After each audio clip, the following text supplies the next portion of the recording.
Hello there, and welcome to Dr. T for today, September the 21st. I know it's weird I'm landing two boats of tanks, but that's mostly because I want to show you kind of the landing positions. The trick to this level, if you're an incredibly low level, because of that crazy shock launcher, is land your heavies over on the right-hand side where I put that boat, land your Zookas over on the left-hand side where I put that boat.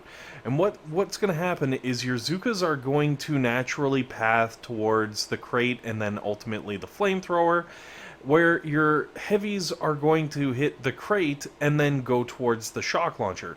Now this is exactly what we're looking for, because the shock launcher will just start shocking the heavies and leave your Zookas to take out the flamethrower, which they outrange, they don't have to worry about, and then they'll ultimately move towards the HQ.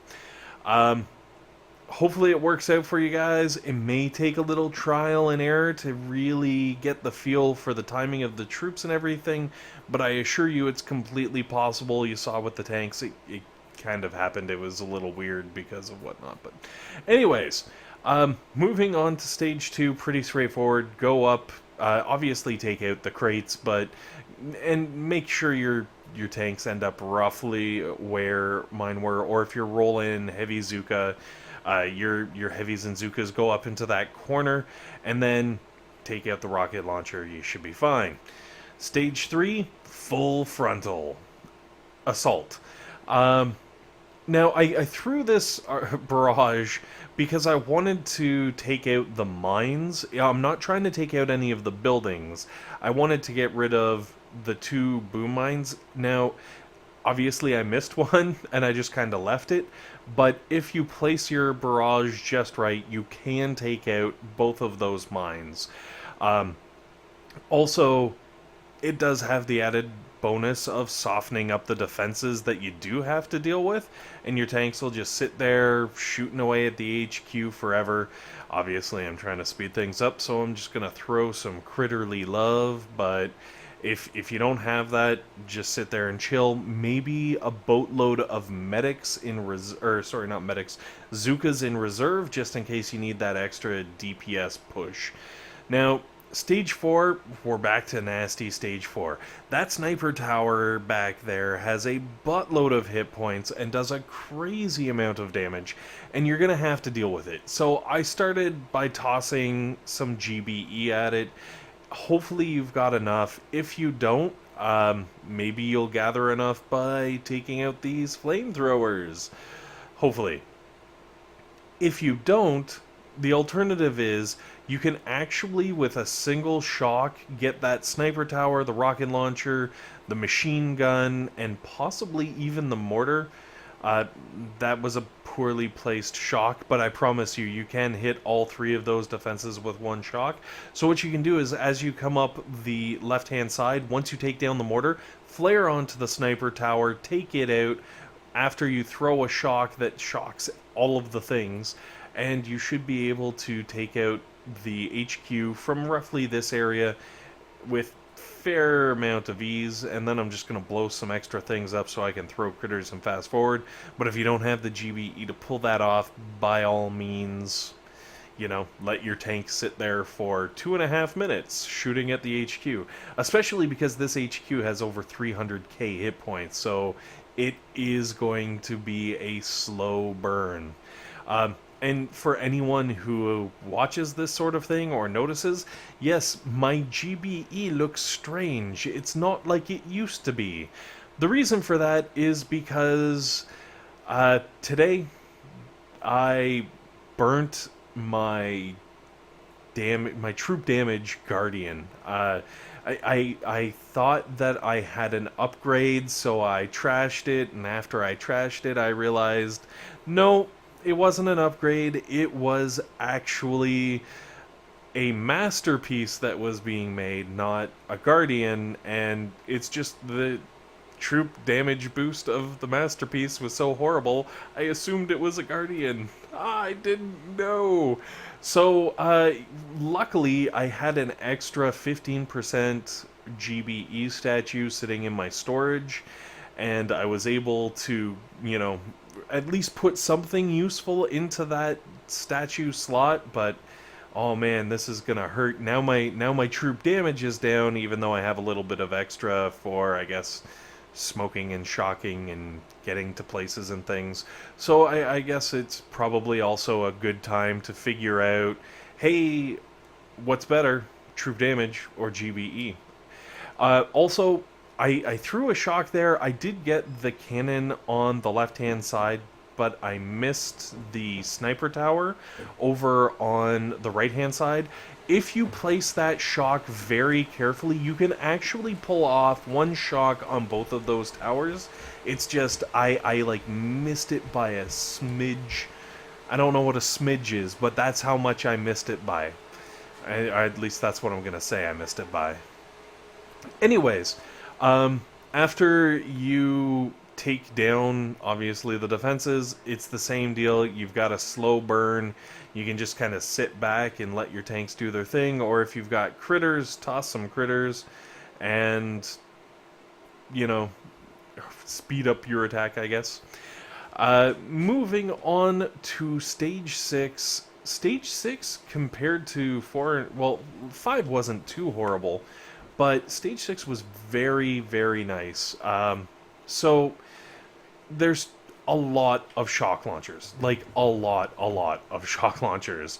So prepare to throw some serious GBE out there. There's two different levels. The one has 19k, the one has 22. So what I did was save as much GBE as possible from taking out all these machine guns and everything, and I just unloaded on the one boom cannon and the shock launcher. Fortunately, they're touching, so you can make sure all your artilleries and barrage and everything kind of spread the gap and spread the damage across both of them. And the, I guess, one boom cannon way back, if you come up from straight below like 6 o'clock on that HQ or Dr. T lab or whatever it's called, if you come straight up at 6 o'clock, that boom cannon won't actually hit you, but the shock launcher will. So if you're really desperate, really short on GBE, leave that shock launcher as is. It's going to slow you down as you try to burn the HQ, but hopefully you'll still be able to pull it off. The important thing is you don't have to worry about the boom cannon.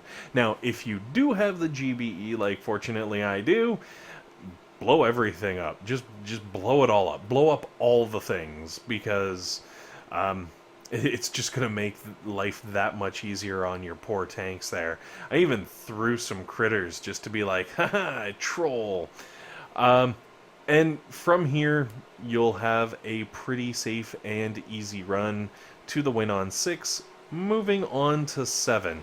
7, I don't know. I felt like it was easier than some of them in the past, but saying that, the boom cannons still have 31,000 hit points, which is a mountain of hit points, but no shock launchers, and I think that's the key right there. So I decided to go right-hand side. The reason for this is on the left-hand side, there are a ton of cannons. Like, just so many cannons. And not boom cannons, just regular cannons. But they're such high level, and with the boosts they're running and everything, they're pretty painful. So over to the left-hand side, GBE to take down the boom cannon, and then a shock to take out as many defenses on the right-hand side as possible. And as you can see, the tanks just start kind of clearing that beachhead. Now the good news is, until they get a little closer to the tank, they don't even have to worry about it yet. And when they do finally get to the point where they have to worry about it, one shock can take out the sniper tower, the cannon, even the rocket launcher in behind it, if you want to like include that, just to get some of the sustained damage off of your troops. And on the left-hand side, because there's really nothing scary going on there, you can kind of let your tanks just roam and gather you up some GBE before you pull them down into this back corner. Now, the reason I pulled them down so far away from the rocket launcher is I wanted to give the medics those extra couple of seconds to heal the tanks up from whatever damage they happen to have sustained throughout this attack. And by pulling them down, it means that they kind of do like a little U sort of path around the medics, thus making it easier for the medics to get mad heals in. Now, if you are clearing out the machine guns and flamethrowers in the south, as you saw I was doing there, make sure that you are ready for the second that last one drops to flare up. Otherwise, your troops are going to roll right into those cannons, which is the reason we didn't go left-hand in the first place, and you know, they'll get chewed up. And from here, it's pretty straightforward. Throw shocks as frequently as you can. One shock will take out all 3 sniper towers, the cannon, the mortar, and the machine gun. So, with 1 or 2 shocks, hopefully you can burn through the wall of defenses. Even if you can just get the cannon down and like a couple of the sniper towers, that should be all your troops need to really be able to move in and destroy this thing. And then one final flare, because you want to kind of be coming in from 3 o'clock, and you've got yourself a Stage 7 win. Anyways, guys, hopefully this stuff has all been helpful. Hopefully it's been entertaining. And most importantly, hopefully you guys have a fantastic day. Thank you very much for watching, and hope to see you tomorrow for the next Dr. T.